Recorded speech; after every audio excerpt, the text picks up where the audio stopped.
Hi, I'm Jamie Glowacki. If you're new to my channel, I am the author of Oh Crap Potty Training and Oh Crap I Have a Toddler. I teach parents how to use connection and curiosity in their parenting instead of coercion and compliance. Let's talk about potty training isn't a transferable skill.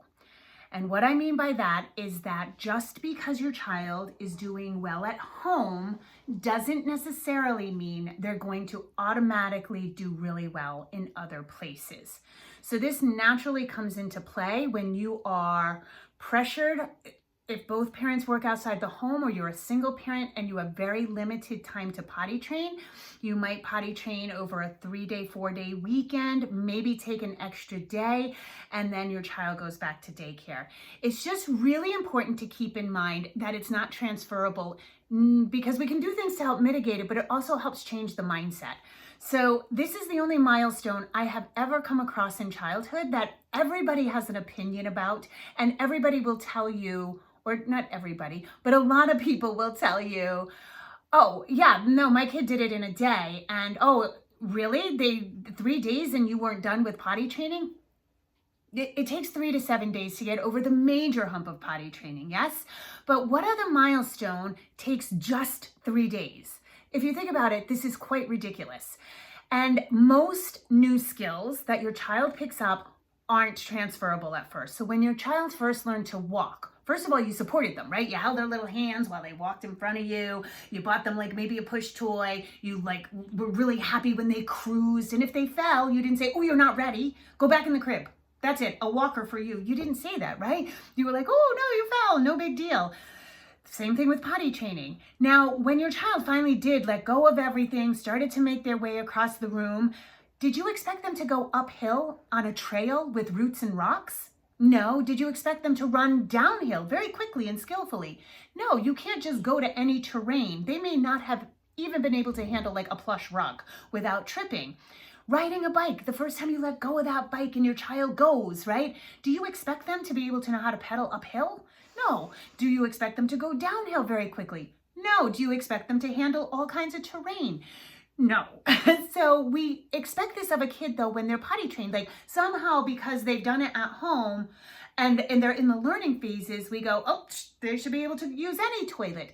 But we don't work like that. Sometimes kids are shy, sometimes they're embarrassed, sometimes it's just freaky to go to a different toilet. So just bear that in mind and have some patience. I always say, and I know this is really hard for working parents and for single parents, but the more days you can string together to solidify this skill at home with the people that your child loves and trusts, where there's privacy, where they're familiar with everything, the more success you're going to have. And I know parents balk at that, but generally speaking, there's some sort of vacation in a year. Try to plan your potty training, even if it's Christmas break or Thanksgiving break.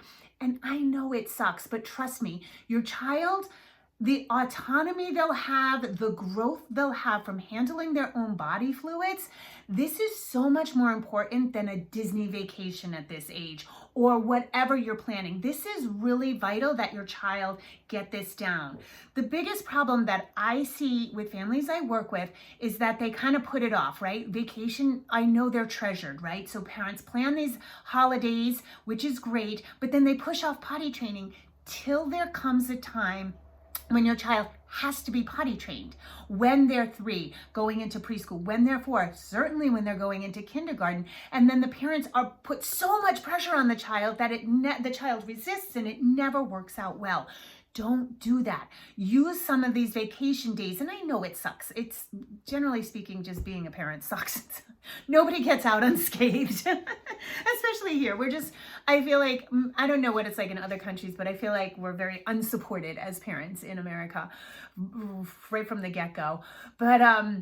But use those vacation days. Again, I know it sucks, it's hard, but it's so worth it to nail this skill down. And again, the longer your child has you, who's safe, who they love, the privacy of home, the more they get it here, the more likely they're going to be able to transfer to other bathrooms, public restrooms. They'll be able to transfer to daycare much easier. But it's really, really hard. And day 3 to have to go back to daycare, I've never seen it work successfully. And I'm not saying that to be a Debbie Downer. I don't want you to feel guilt or shame. It doesn't work well. When have you learned something without making any mistakes in 2 or 3 days? Never, right? And unfortunately, a lot of daycares, a lot of preschools expect no mistakes. So just remember that. It's not a transferable skill. It's not always easy for a kid to go from home toilet, home potty, to public restrooms, to daycare, to grandma's.